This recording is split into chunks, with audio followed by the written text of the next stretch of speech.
We can all probably agree that a general state of fear isn't conducive to learning.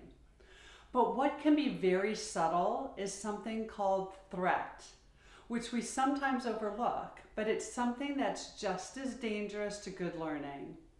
Threat is often felt by our kids when they have the possibility of embarrassing themselves or looking stupid in front of others. It may come from the challenge skill level being too hard, or it may come from pressure to perform in front of others in some way, perhaps involving a competition or a presentation. The threat goes up as the social stakes rise. Threat leads to stress, which leads to a poor mood, none of which encourages the kind of engagement that we want for quality learning. Our psychological health suffers when we experience any of these states. Negative self-talk can increase during these moments as our kids rewind into negative experiences in the past or fast forward to catastrophize future possibilities that haven't even happened yet. All of this leads to one crabby kid, so eliminating threat where we can is super important. Let's talk about 3 ways to keep learning accessible and engagement probable. Number 1, make sure you're tapping into your child's perspective. What's scary for our kids may not be scary for us. Start to notice your child's body language and verbal communications when tension is ramping up. Is there agitation in the form of a tense body?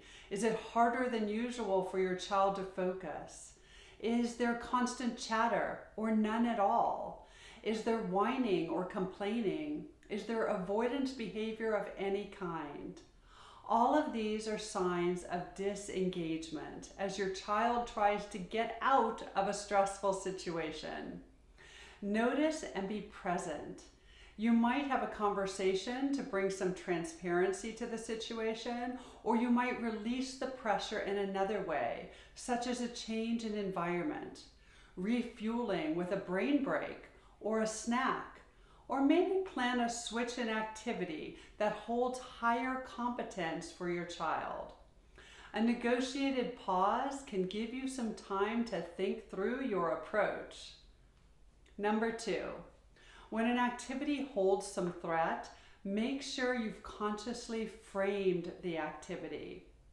If you determine that there's high value in the activity, make sure that you've established that value from your child's perspective regarding why he should participate in the activity that's triggering the threat.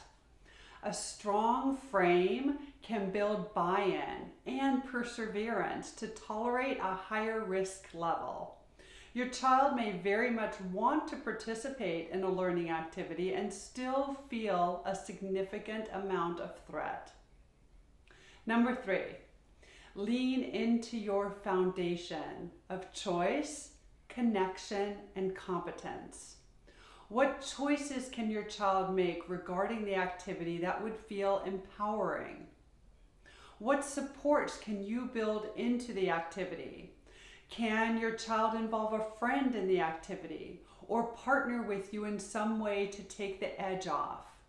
Can you change the environment to be less anxiety-provoking? You might move an activity out into nature, for example. Or if your child's going to be giving a presentation of some sort, perhaps your child can take turns sharing information with 1 or 2 other people rather than formally presenting to 10.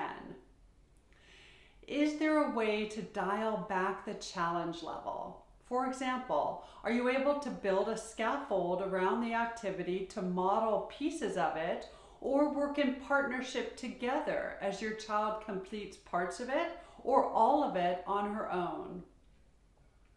This is a dance, and you both will get better with practice. Be sensitive to threat. Honoring your child's emotions will pave the road to engagement.